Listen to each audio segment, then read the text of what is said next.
बोलो लक्ष्मी नारायण भगवान की जय। आज हम मार्गशीर्ष मास कृष्ण पक्ष की उत्पन्ना एकादशी व्रत कथा श्रवण करेंगे और इसमें भगवान नारायण के बारे में क्या एकादशी की महिमा है, एकादशी किसका नाम है, कैसे करना चाहिए, सब विधान है।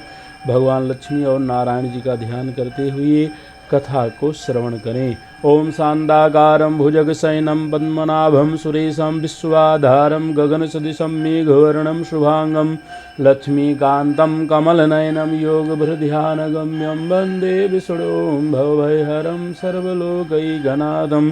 या श्री स्वयं सुकृतिनां भवनेषु लक्ष्मी पापात्मनां कृतिधियां हृदये सुबुद्धि श्रद्धा सदां कुलजनां प्रभव सलज्जातां त्वां नतास्म परिपालय देवी विश्वम्।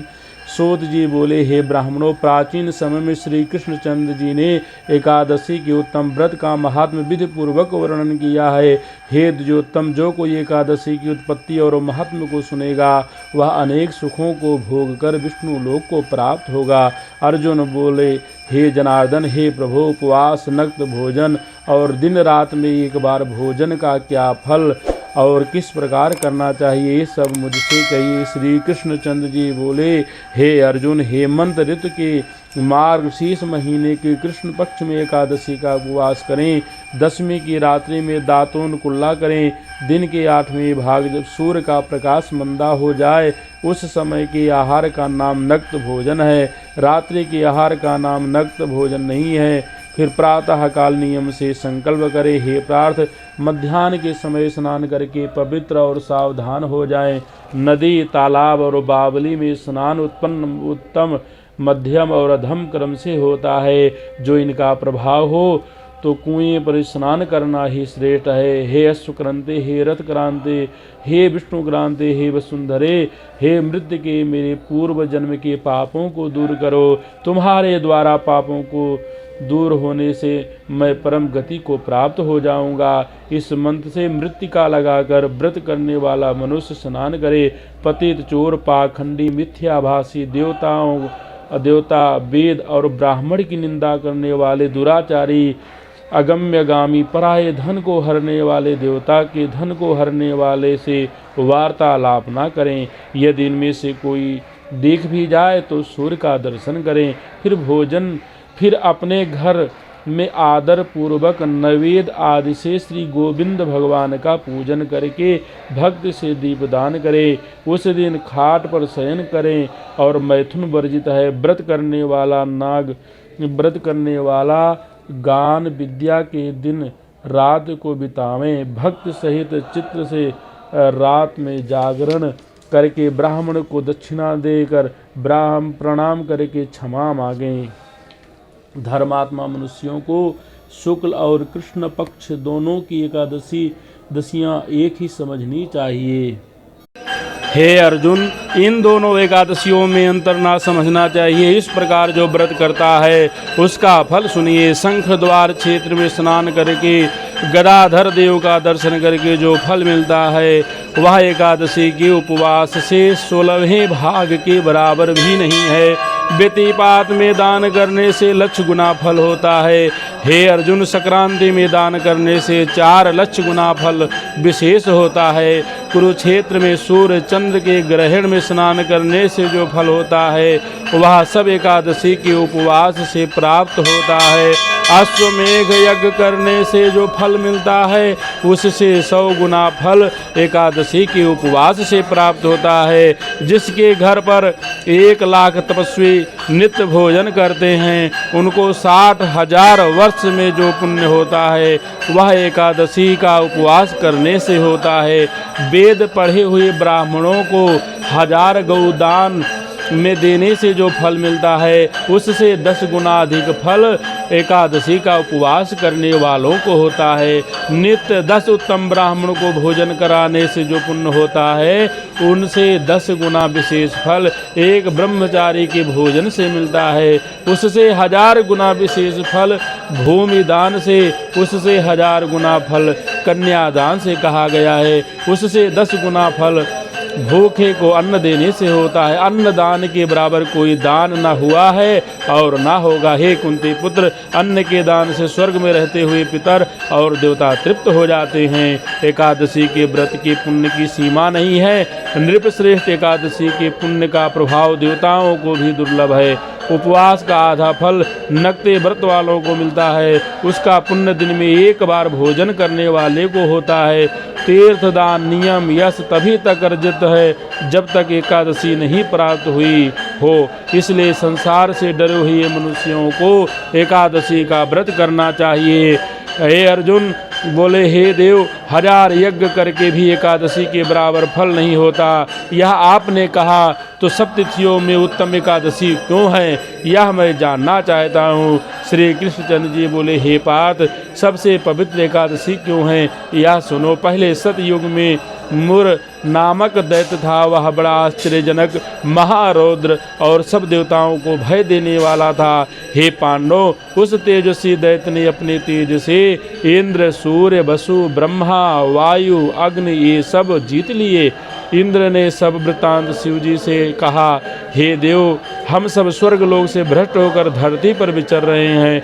हे देव, अब देवताओं की गति क्या होगी, रक्षा का उपाय कहिए। महादेव जी बोले, हे सुरश्रेष्ठ, जहाँ गरुण ध्वज भगवान हैं वहाँ जाओ। वह शरण आए हुए की रक्षा करने वाले, जगतपति और पालन करने वाले हैं। हे धनंजय, शिव जी का वचन सुनकर इंद्र सब देवताओं को साथ लेकर जहाँ भगवान शयन कर रहे थे वहाँ गए। जल में सोते हुए जगतपति भगवान को देखकर हाथ जोड़कर स्तुति करने लगे। हे देवताओं के भी देवता, आपको नमस्कार है। हे देवताओं के से वंदित, हे दैत्यों के शत्रु, हे कमल नेत्र, हे मधुसूदन, हमारी रक्षा करो। दैत्यों से डरे हुए देवता मेरे साथ आए हैं। हे जगन्नाथ, आप सबके रक्षक, कर्ता और कारण हैं। हे प्रभु, आप सब देवताओं के सहायक और शांति करने वाले हैं। आप भूमि, आकाश और सब जगत के उपकार करने वाले हैं। आप शिव, ब्रह्मा और त्रिलोकी की रक्षा करने वाले हैं। आप सूर्य, चंद्र और अग्नि देवता हैं। हे भगवान, हे देव, हे देवताओं के ईश्वर, हे शरणागत की करने वाले, हे महायोगिन, दैत्यों से जीते हुए देवता स्वर्ग से भ्रष्ट हो गए हैं। डर कर आपकी शरण आए हैं। आप रक्षा करिए, रक्षा करिए, रक्षा करिए। हे जगन्नाथ, हम लोग स्थान से भ्रष्ट होकर पृथ्वी पर घूम रहे हैं। इंद्र का वचन सुनकर विष्णु भगवान बोले, वह कौन सा मावी दैत्य है कि जिसने देवता जीत लिए हैं। प्राचीन काल में ब्रह्मवंश में देवताओं को पीड़ित करने वाला भयंकर नारी जघ्न नामक दैत्य पैदा हुआ। उसका प्रसिद्ध बलवान मुर नामक पुत्र है। चंद्रवती नाम की बड़ी नगरी उसकी राजधानी है। उसमें रहते हुए उस बलवान दुष्ट ने संसार को जीत कर देवताओं को अपने वश में करके स्वर्ग से हटा दिया है। अग्नि, यम, पवन, ईश, चंद्रमा, नेत्रति, वरुण, इनके स्थानों पर वह आप ही बैठ गया है। सूर्य बनकर स्वयं ही प्रकाश करता है। हे विष्णु, वह स्वयं ही मेघ बन गया है। देवता उसको जीत नहीं सकते। उस दैत्य को मारकर देवताओं की विजय कराइए। इनका वचन सुनकर भगवान कुपित होकर बोले, हे देवराज, तुम्हारे उस बलवान शत्रु को मैं मारूंगा। तब देवताओं ने हजारों दिव्य अस्त्रों से युक्त असंख्य दैत्यों के संग गरजते हुए मुर दैत्य को देखा।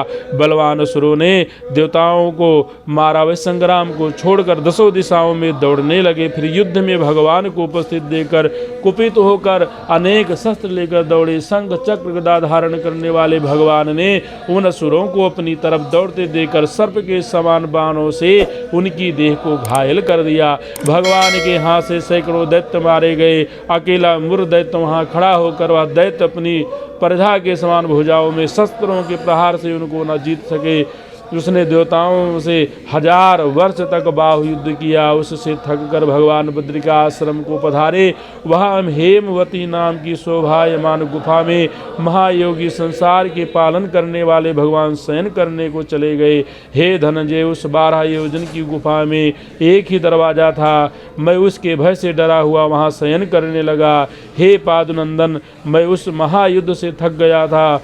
वह दैत्य उस गुफा में मेरे पीछे लगा हुआ चला आया। उसको वहाँ सोता हुआ देखकर वह दैत्य मन में सोचने लगा कि दैत्यों के मारने वाले इस हरि को मैं मारूंगा। उस दुर्बुद्धि ने ऐसे विचार को समझकर मेरे देश से एक प्रकाशमान कन्या उत्पन्न हुई। हे पादुनंदन, दिव्य शस्त्रों को लेकर युद्ध में ललकारा। तब मुर दैत्य लड़ने लगा। उसको युद्ध को देखकर वह आश्चर्य करने लगा, विचार करने लगा कि यह वज्रपात करने वाली भयंकर कन्या किसने रची है। यह कहकर वह दैत्यराज उस कन्या से युद्ध करने लगा।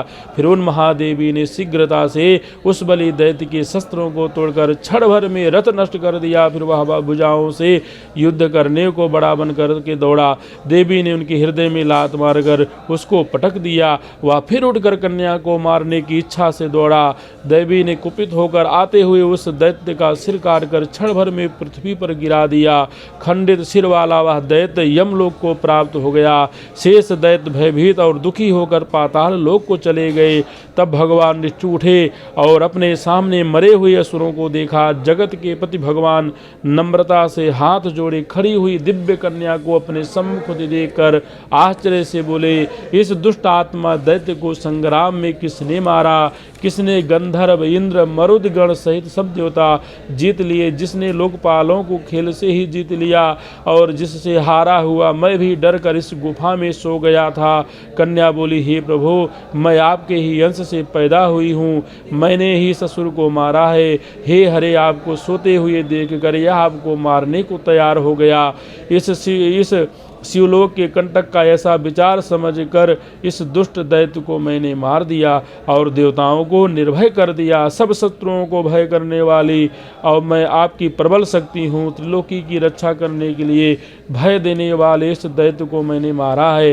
हे प्रभु, इस मरे हुए दैत्य को देखकर आश्चर्य क्यों हुआ? सो कहिए। श्री भगवान बोले, हे अनघे, इस दैत्य के मरने से मैं तुमसे प्रसन्न हुआ। देवता हृष्ट पुष्ट हो गए और देवताओं का जो तुमसे उपकार किया है इससे तीनों लोकों में आनंद हो गया। हे अनधे, हे सुबदे, मैं तुमसे प्रसन्न हूँ। मैं ऐसा वरदान दूंगा जो देवता को भी दुर्लभ है। कन्या बोली, हे देव, यदि आप मुझसे प्रसन्न हैं और आप मुझको वर देना चाहते हैं तो यह वरदान दें जिससे मेरा व्रत करने वाले मनुष्यों को मैं महान पाप से छुड़ा दूं। हे भगवान, मुझे यह वरदान मिले कि जो कोई उपवास करे अथवा सायंकाल भोजन करे उसको मोक्ष मिले। भगवान बोले, तथास्तु। ऐसे लोग त्रिलोकी में विख्यात होकर वैकुंठ में वास करेंगे। मेरी परम शक्ति तू एकादशी को उत्पन्न हुई है, इससे तेरा नाम उत्पन्ना एकादशी होगा। इस प्रकार उसको वर देकर भगवान अंतर ध्यान हो गए